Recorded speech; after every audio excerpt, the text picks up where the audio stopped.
Welcome to English in a Minute. Some people use a large ball for exercise. Is that what to get on the ball means?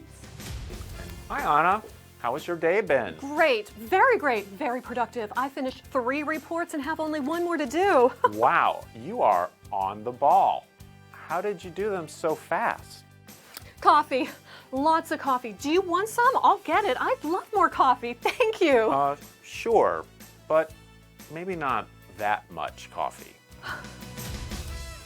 Someone who is on the ball finishes work quickly and ahead of time.